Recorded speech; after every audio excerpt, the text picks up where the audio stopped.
Hello friends, జెన్జీల పోరాటానికి కేంద్ర ప్రభుత్వం దిగొచ్చింది. ధర్మేంద్ర ప్రధాన్ గారు రాజీనామా చేశారు. నిజంగా ఇదొక చారిత్రాత్మక విజయంగా ప్రతి ఒక్కరు అంటున్నారు. అండ్ దేశవ్యాప్తంగా సెలబ్రేషన్ జరుగుతున్నాయి. ఇది ఆషామాషిగా వచ్చిన విజయం కాదు ఫ్రెండ్స్. జంతర్ మంతర్లో ఈ ప్రొటెస్ట్ మొదలైనప్పుడు ఎన్ని రోజులు ఉంటుందిలే అనుకున్నారు చాలామంది. కానీ జంతర్ మంతర్ నుంచి దేశవ్యాప్తంగా ఒక పెద్ద యుద్ధమంగా మారింది ఈ ప్రొటెస్ట్. అండ్ చివరికి ధర్మేంద్ర ప్రధాన్ గారు రాజీనామా చేసే వరకు వెళ్ళింది. వీళ్ళ ప్రొటెస్ట్ వెనక ఒకటే ఉద్దేశం ఫ్రెండ్. ఆ ఒక్క ఉద్దేశం వెనకే మొత్తం నడిచింది. ఎంతమంది ఎన్ని ప్రాపగండాలు చేసినా కూడా ఆ ఉద్దేశం నుంచి వీళ్ళు పక్కకు జరగలేదు.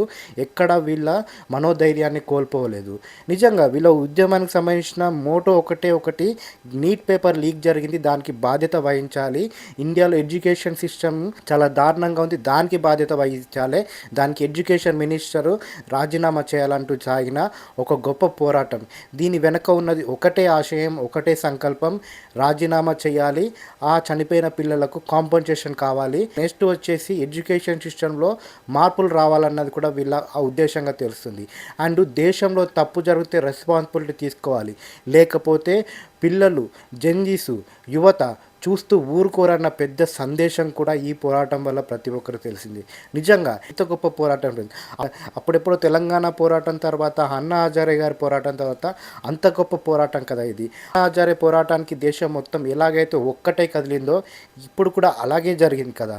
ఈ జంజీలను తక్కువ చేయడానికి, వీళ్ళ ఉద్యమాన్ని నీరు కార్చడానికి ఎన్ని మాటలు మాట్లాడారు. కొంతమంది ఇన్ఫ్లుయెన్సర్లు అయితే కంకణం కట్టుకున్నారు ఈ జంజీల పోరాటాన్ని తక్కువ చేయడానికి. ఫస్ట్ ఈ ప్రొటెస్ట్ స్టార్ట్ అవ్వగానే ఇది CJP ప్రొటెస్టు, ఇక్కడ అన్ని రాజకీయ పార్టీల ప్రొటెస్టు, ఇక్కడ ఎవరు విద్యార్థులు లేరన్నట్టుగా మాట్లాడారు. కొంచెం విద్యార్థులు కనిపించేసరికి సోనం వాంగ్చుక్ గారు విద్యార్థుల తరపున నిలబడి, స్టూడెంట్ తరపున నిలబడి హంగర్ స్ట్రైక్ కూర్చోగానే సోనం వాంగ్చుక్ గారిని కూడా ఒక దేశద్రోహిలా చూపించారు. ఆయన ఒక యాంటీ నేషనల్గా, ఆయన ఒక పాకిస్తాన్ ఏజెంట్గా, చైనా ఏజెంట్గా, వేరే కంట్రీస్ నుంచి ఫండ్స్ తీసుకొని దేశాన్ని విచ్ఛిన్నం చేస్తున్న వ్యక్తిగా చూపించడానికి ప్రయత్నించారు. అంతేకాకుండా ఆయనకు సంబంధించిన ఒక NGOకి ఫారెన్ ఫండ్స్ నిలిపివేయడానికి ఒక బిల్లు వస్తుంది, ఆ బిల్లును ఆపడానికి బ్లాక్మెయిల్ చేస్తున్నాడు ఈ సోనం వాంగ్చు అన్నట్టుగా ఇష్టం వచ్చిన మాటలు మాట్లాడుతూ వీడియో ఎడిటింగ్లు, కట్టింగ్ వీడియోస్ ఆయన ఒక దేశద్రోహిగా, ధర్మద్రోహిగా చూపించడానికి ప్రయత్నించారు. అంతేకాకుండా ఇక్కడికి వచ్చిన చాలామంది తమ అభిప్రాయాలను మాట్లాడారు. దాంట్లో నేను కూడా చాలా అభిప్రాయాలతో ఏకీభవించాను అనుకోండి. మతాన్ని తీసుకొని రావడము, లేకపోతే కొన్ని గీతాలు పాడడము నాకు కూడా నచ్చలేదు పర్సనల్గా. కానీ ఇక్కడ ఎవరు వచ్చి సంఘీభావం తెలిపి మాట్లాడినా కూడా ఎవరు ఏం చేయలేని పరిస్థితి. వాళ్ళు మాట్లాడిన మాటలు వదిలేశారు, విన్నారు, వదిలేశారు. కానీ వీళ్ళ ప్రొటెస్ట్ వెనకలు ఉన్న భావం ఒక్కటే, వీళ్ళ సంకల్పం ఒక్కటే, ఎడ్యుకేషన్ సిస్టంలో చేంజెస్ రావాలని, ధర్మేంద్ర ప్రధాన్ గారు రాజీనామా చేయాలని. దీని నుంచి వాళ్ళు పక్కకి ఎక్కడికి వెళ్ళలేదు. ఇక్కడ మతాల గురించి మాట్లాడారు, వేర్పాటువాదులు వచ్చారని మాట్లాడారు, టెర్రరిస్టులు వచ్చారని మాట్లాడారు, ఎన్నో రకాలుగా మాట్లాడారు ఈ ఇష్యూలను తీసుకొని. కానీ జంజీస్ ఇక్కడ కూడా ఎక్కడ తమ సంకల్పాన్ని కోల్పోలేదు. 20వ తారీఖు జరిగిన చెలో పార్లమెంటు తర్వాత ఇంకో రూపానికి మారిపోయింది. ఇక్కడున్న స్టూడెంట్స్ అంతా ఖలిస్తానీలు, టెర్రరిస్టులు, యాంటీ నేషనల్స్ పోలీసులనే కొడుతున్నారు, పోలీసుల పైన దాడి చేస్తున్నారు, ఇక్కడ స్టూడెంట్సే లేరన్నట్టుగా కూడా నరేటివ్ బిల్డ్ చేశారు ఈ ఇన్ఫ్లుయెన్సర్లు అంతా. కానీ ఇక్కడ స్టూడెంట్స్ జరిగిన దెబ్బల గురించి మాత్రం వీళ్ళు చూపించకుండా ప్రాపగండా నడిపారు. పోలీసులకు దెబ్బలు తలిగాయి, దాన్ని నేను కూడా అంగీకరిస్తా. కానీ పోలీసుల వల్ల ఎంతమంది తలలు పగిలాయి, ఎంతమంది కాళ్ళు చేతులు విరిగాయి, ఎంతమంది ఎంత దారుణంగా హింసకు గురయ్యారు, ఆడపిల్లలు ఎలాంటి ఫేస్ చేశారు అన్నవి మనం చాలా వీడియోలో చూసాం. ఇలాంటి వీడియోలను చూపించకుండా ఒక ప్రాపగండా నడిపి ఈ ప్రొటెస్ట్ని ఇంకా తగ్గిద్దామని చూశారు ఈ మీడియా వాళ్ళంతా. అండ్ అది అయిపోయాక FCRA బిల్లు వస్తుంది. సో ఆ బిల్లు కోసం, ఆ బిల్లు ఆపడానికంటూ ఈ ప్రొటెస్ట్ నడుస్తుంది. ఫారెన్ నుంచి ఫండ్స్ వస్తున్నాయి, ఫారెన్ నుంచి చాలామంది లెటర్ కూడా రాస్తున్నారు వీళ్ళకి అన్నట్టుగా కూడా నరేటివ్ బిల్డ్ చేశారు. నిజంగా ఈ నరేటివ్స్ని వీటన్నిటిని అధిగమించి ఈ ప్రొటెస్ట్ డైలీ పెరుగుతూనే ఉంది తప్ప ఎక్కడ తగ్గలేదు. జంతర్ మంతర్కి వచ్చే జనాలు పెరుగుతున్నారే తప్ప ఎక్కడ తగ్గడం లేదు. 20వ తారీఖున జరిగిన సంఘటన తర్వాత దేశవ్యాప్తంగా యువత బయటకు వచ్చారు. ఎక్కడికక్కడ జంతర్ మంతర్లు తయారయ్యాయి.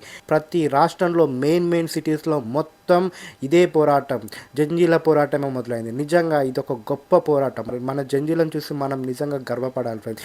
దేశ భవిష్యత్తు ఏమవుతుందా అనుకుంటున్న సమయంలో జంజీస్ అంతా ఇలా తయారవుతున్నారేంటి, మొబైల్స్కి అడిక్ట్ అయిపోతున్నారు, సోషల్ మీడియాకి అడిక్ట్ అయిపోతున్నారు అనుకుంటున్న సందర్భంలో వీళ్ళలో దేశభక్తి ఉంది, దేశంలో అన్యాయం జరిగితే బయటికి వచ్చి వీళ్ళు ప్రశ్నించగలరు అన్నది ఈ పోరాటం తర్వాత ప్రతి ఒక్కరికి అర్థమైంది ఫ్రెండ్స్.